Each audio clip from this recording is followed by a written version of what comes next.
दुश्मन को अपनी तमाम तर कोशिशों और भरपूर तैयारियों के बावजूद चविंडा के महाज पर शिकस्त का सामना करना पड़ा। तो आज उसी मार्के की याद ताज़ा करने के लिए हमारे साथ मौजूद हैं ब्रिगेडियर रिटायर्ड वकार हसन खान साहब, और इनका ताल्लुक उस मायनाज यूनिट से है जिसने चविंडा का मार्का अंजाम दिया। इस हवाले से उन्होंने बहुत कुछ लिखा भी है और उनसे इस ऑपरेशन के बारे में तफसीलात जानते हैं। ब्रिगेडियर साहब, बहुत शुक्रिया आपके वक्त का सर। वेलकम टू सुनो पाकिस्तान। कैसे हैं आप? जी अल्हम्दुलिल्लाह, thank you so much. Brigadier साहब, अगर चविंडा की जंग और 1965 की जंग की बात की जाए तो उसमें पाकिस्तान आर्मर्ड कोर का क्या किरदार रहा है, इस हवाले से हमारे देखने वालों को बताइएगा। जी, आर्मर्ड कोर मेनली तो जो टैंक्स पे लेट्स से वेपन सिस्टम पे मुश्तमिल होती हैं फोर्सेस, उनको कहा जाता है जी। इसके अंदर बख्तरबंद दस्ते भी हैं और टैंक भी हैं। अगर 65 में आप मुवाजना करें भारत के साथ तो भारत की आर्मर्ड कोर का साइज़ जो बहुत बड़ा था, और स्पेशली जिस सेक्टर पे आज हमने बात करनी है चविंडा की, उसमें ऑलमोस्ट इट वाज 6:1 रेशो जिस दी टैंक्स वर्सेस मतलब इंडिया के tanks versus Pakistani tank. So overall आप इस सेक्टर को देख लें। उसके बाद राजस्थान में इंडिया का या हमारा जो रहीमिया खान सेक्टर था, इसी तरह लाहौर का है, बरकी का मुहाज, उस पर I think Pakistan armoured corps ने बड़ा डिलीवर किया। और ये रीज़न है बिकॉज मौसम ऐसा था कि वहाँ पे टैंक डिप्लॉय हो सकते थे कि इनकी फिर आई थिंक एक्नॉलेजमेंट की है लेफ्टिनेंट जनरल हरबख्श सिंह है जो इस वक्त GOC था इंडिया का वेस्टर्न कमांड का, एंड ही सेड इट कि जी throughout the war like air force Pakistan armoured corps ने इनिशिएटिव अपने हाथ में रखा और हमें हिलने नहीं दिया। तो आई वुड से कि ओवरऑल परफॉर्मेंस जो थी पाकिस्तान आर्मर्ड कोर की और इवन 71 वॉर में इस सेक्टर में बहुत अच्छी रही।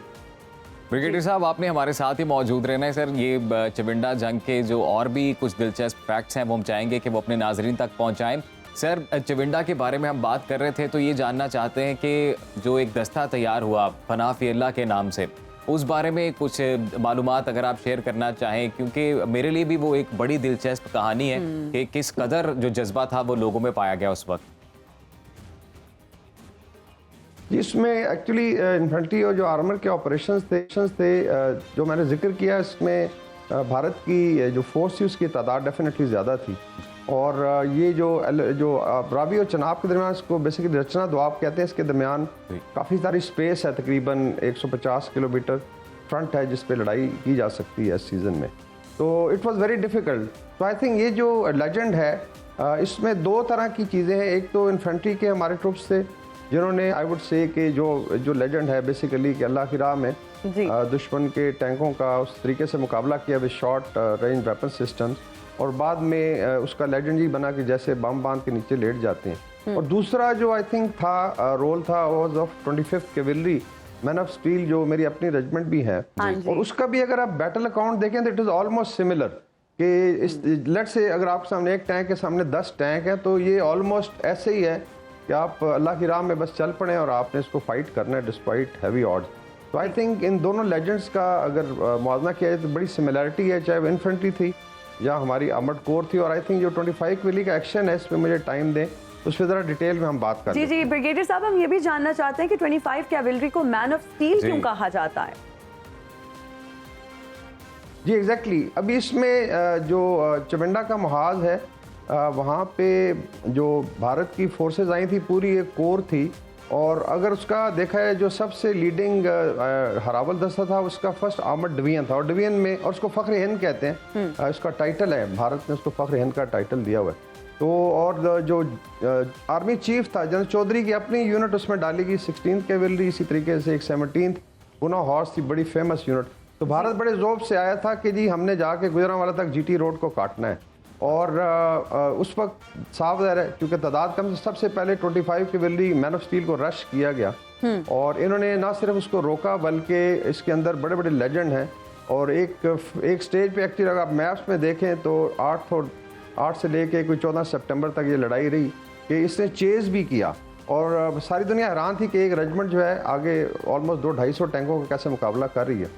और मैन ऑफ स्टील का टाइटल इस तरीके से मिला कि जब वॉर ख़त्म हुई तो जनरल मूसा जो कमांडर इन चीफ थे उन्होंने विज़िट किया था इस मुहाज का, और क्योंकि ये लेजेंड बन चुका था, ऑस्ट्रेलियन न्यूज़पेपर्स ने इस पे, वेस्ट में BBC ने बड़ी रिपोर्टिंग की कि ये किस तरीके से, और इसको कहा जाता है कि टैंकों की सबसे बड़ी लड़ाई थी वर्ल्ड वॉर 2 के बाद। तो जनरल मूसा ने फिर जब अवार्ड्स दिए, और सबसे डेकोरेटेड यूनिट है, इसमें 5 सितारा जुरत हैं एक लड़ाई में, 10 तमगा जुरत है और बेशुमार इम्तियाजी सनद है।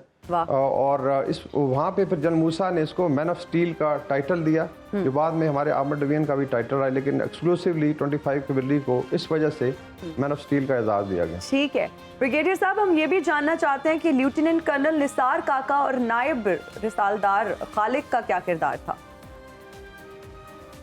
जी, ये आई थिंक दोनों, अगर आप लीडरशिप देखें एक यूनिट में जो बटालियन लेवल की होती है तो दो तरह की लीडरशिप होती है। ऑफिसर लेवल पे कमांडिंग ऑफिसर होता है और जवानों को जो लीड करते हैं या तो यंग ऑफिसर्स होते हैं और या फिर हमारे जूनियर कमीशन ऑफिसर हैं, जिसमें नायब सरदार खालिक सत्तियाँ, जो बेसिकली कोटली सत्तियाँ से ताल्लुक था। और बाद में बल्कि रियलाइज़ किया गया कि शायद इनको निशान हैदर रिकमेंड किया जाता तो वो भी मिल जाता, जिस तरीके से ये लड़े। तो निसार काका जो थे बाद में एज अ ब्रिगेडियर वो रिटायर हुए, लेकिन 65 में उन्होंने कमांड की। बड़े डाउन टू अर्थ, सादा, और दैट्स वाई इनका नाम निसार अहमद खान था, लेकिन उनको निसार काका इसलिए कहा जाता था कि वो बहुत ज़्यादा गरीब परवर और ट्रुप्स के साथ बड़ा घुल मिल के रहते थे। तो 65 की वॉर में जितना भी कंडक्ट है और जो उनकी प्लानिंग थी और स्ट्रैटेजी थी, उसमें आई थिंक उनका बड़ा लीडिंग रोल रहा। और जिस तरीके से उन्होंने डिप्लॉयमेंट्स की, साफ ज़ाहिर है अगर इतनी बड़ी फोर्स आ रही है और एक कमांडिंग ऑफिसर, एक तरफ आप कह लें कि पूरे डिवीजन इंडिया के 3 डिवीजन आ रहे थे और 25 कैवेलरी के साथ कुछ इन्फेंट्री की यूनिट्स थी, तो I think the way he fought it out, ना सिर्फ कि 1 इंच ज़मीन नहीं लेने दी बल्कि इसको पुश बैक किया गया। और भारत को इतने ज़्यादा लॉसेज, आई थिंक जो फर्स्ट डे था 8 सितंबर को, Indian losses were like 46 tanks एक दिन में तबाह किए, जो आई थिंक उस 65 वॉर के हिसाब से बहुत बड़ा लॉस था। और फिर एक कंसिस्टेंटली इसी तरीके से लड़ाई करते रहे। इसमें कुछ और नाम है जो आई थिंक काबिल जिक्र है। मेजर रजा सितारा जुरत, मेजर अहमद थे बाद में ब्रिगेडियर बने सितारा जुरत, सालदार रियाजुल हसन सितारा जुरत, और कर्नल निसार अहमद खान सितारा जुरत, और नायब सरदार खालिक। और इसी तरीके से इसमें आई थिंक जनरल फरूख है, उस वक्त कप्तान थे, महमूद अली दुरानी थे उस वक्त कैप्टन थे, और कैप्टन शमशाह। ये बड़े बड़े नाम है जो I think, and this is the most decorated unit. So इस लिहाज से जो सीनियर लीडरशिप थी विद इन रेजिमेंट जो है, उसमें कर्नल निसार का किरदार है। नायब सरदार खालिक का जो है I think again it's a legend. और बाद में एक्चुअली यूनिट में बड़ी डिस्कशन होती रही कि अगर हम निशान हैदर का रिकमेंड करते, बिकॉज इनिशियल रिकमेंडेशन पे ही सारा होता है, GHQ ने तो ऑन ग्राउंड जाके नहीं देखना होता कि उनको शायद निशान हैदर मिल जाता। तो उनका भी जो लेजेंड है, द वे ही फॉट, और उन्होंने चेज किया, और भारत के जो कमांडिंग ऑफिसर का टैंक था कर्नल तारापुर का, वो भी उसके कैप्चर करने में इनका किरदार है। वो टैंक अभी भी अगर आप लाहौर जाएँ आर्मी म्यूजियम में खड़ा हुआ है। सो उनके भारत के एक कर्नल का टैंक जो है वो कैप्चर किया। तो आई वुड से कि ये दोनों लेजेंडरी चीज़ें हैं जिस पे बहुत ज़्यादा डिस्कशन भी होनी चाहिए और इसके ऊपर मूवीज़ बननी चाहिए, ताकि हम रिमाइंड कराएं अपने यूथ को कि किस तरीके से सरजमीन का दिफा किया जाता है। वैसे ब्रिगेडियर साहब, there is no doubt sir that soldiers have been trained for war, लेकिन जब ये खबर आप तक पहुंची, ये इतलात आप तक पहुंची कि एक 5 गुना बड़ा दुश्मन है और उसने इस तरह से जो है वो हमला कर दिया है, तो सर पहला रिस्पांस क्या होता है? मतलब आसाब को किस तरह से काबू किया जाता है और फिर किस तरह से ये सारी प्लानिंग की जाती है, उस जज्बे को जानना चाहते हैं। जी एग्जैक्टली, इसमें 3 चीज़ें आई थिंक काम आती हैं। इसमें एक हम एप्रिसिएशन बोलते हैं मैट, जो क्विक प्लानिंग होती है, मतलब मिशन आपका क्या है, एनिमी सामने क्या है जो नज़र आ रहा है या रिपोर्ट किया गया है, ग्राउंड कैसा है, टेरेन और ट्रुप्स कितने हैं। तो ये आई थिंक सब स्पेशली आर्मर्ड कोर में it's known as mat appreciation. तो ये मशहूर है कि आई थिंक 7-8 सितंबर की रात को यूनिट नारोवाल से आई थी और टैंक जो है रिफ्यूलिंग कर रहे थे, और गांव के लोगों ने बताया जी कि बहुत ज़्यादा टैंकों की आवाज़ें हैं। तो उसमें फिर I think this was a very quick deployment और बड़ी बोल्ड डिप्लॉयमेंट थी। अगर आप आर्मर टर्मिनोलॉजीज में देखें, इतने बड़े फ्रंट को जो है 30 से 40 किलोमीटर पे एक यूनिट को डाल देना और साथ फिर ऑफेंसिव रहना।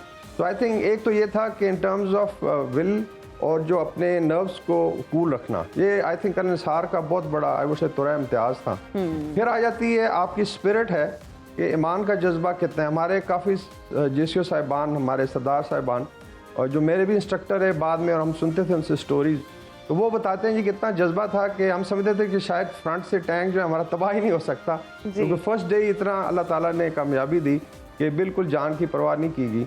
और then of course is training और ऑपरेशनली आप कितना ओरिएंटेड हैं उससे लाके। तो आई थिंक तीनों डोमेन में भारत पे एसेंडेंसी रही, और बड़ा रिग्रेट करते हैं एक्चुअली। जनरल हरबख्श सिंह ने लिखा कि जी अगर GOC में हिम्मत होती तो पुश करता है। आफ्टर ऑल एक ही यूनिट थी सामने, लेकिन भारत को लगा कि शायद कोई आर्मर ब्रिगेड है सामने जिस तरीके से लड़ रहा है। So all told I think this is one of the finest battle in the history of armoured corps and specially Pakistan India context में। एग्जैक्टली। बाखबर रहिए हर जगह हर वक्त बर वक्त। अभी सुनो न्यूज़ का YouTube चैनल सब्सक्राइब करें और बेल आइकन पर क्लिक करें और जानिए मुल्की और गैर मुल्की हालातों वाकयात यकीन के साथ।